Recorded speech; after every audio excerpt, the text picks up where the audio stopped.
juga nih terkait dengan ada nggak sih sebenarnya hukum atau dasar gitu ya dari akidah dan akhlak terhadap lingkungan sekitar. Ya. Nah ini menarik bahwa kita sering memposisikan agama itu hubungan kita dengan Tuhan saja. Itu jadi sempit banget agama. Lalu ada yang mencoba melebar dikit hubungan kita dengan Allah dan dengan sesama manusia. Ya.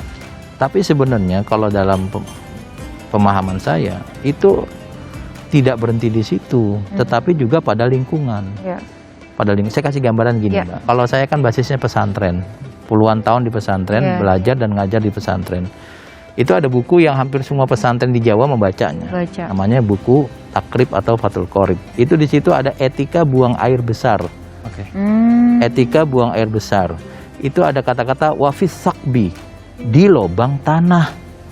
Jadi etika kita buang air besar, ini konsepnya masih dulu ya, bukan Ya. sekarang yang ada toilet ya. Bukan sekarang. Itu katanya kalau kita buang air besar atau kecil, hindarilah lubang yang ada di tanah.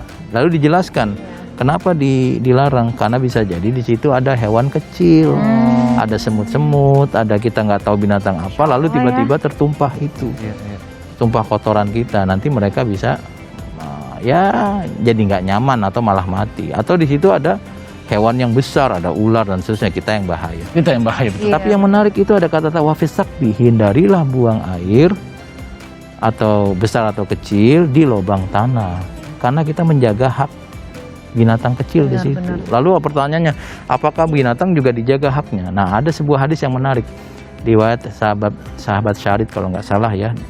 Itu nanti di akhirat itu Allah membuka kemungkinan burung usfur, itu burung kecil, burung emprit yang apa namanya menggugat manusia yang menangkap dia lalu dimain-mainkan.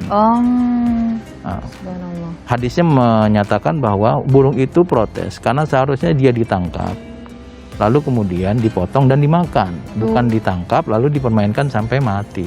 Jadi artinya akhlak itu tidak sebatas kita dengan Tuhan atau kita dengan manusia, tapi juga dengan alam semesta. Menarik sekali ya, menarik sekali. Tadi Kiai juga membahas mengenai misalnya yang bom gitu, orang tadi sama semut aja, etika buang air besar aja seperti itu gitu. Masya Ini gimana Allah, ya. kita sama manusia lain gitu kan. Tapi jangan kemudian kita berlebihan juga, wah kalau gitu kita nggak boleh bunuh semut. Agama membolehkan membunuh binatang dengan syarat binatang itu membahayakan kita. Atau kita butuh pada binatang itu. Nah, syarat ketiganya yang nggak kalah penting, dengan cara yang baik. Tidak boleh disiksa, tidak boleh, pokoknya dengan cara yang baik. Itu ada hadisnya. Wa idza dzabhtum fa ahsinudz dzibhata. Kalau menyembelih pun harus disembelih dengan baik. Artinya bukan berarti kita nggak boleh potong pohon, tetap boleh. Tapi habis potong tanemin lagi. Bukan kita nggak boleh motong hewan, ya boleh karena kita perlu dagingnya.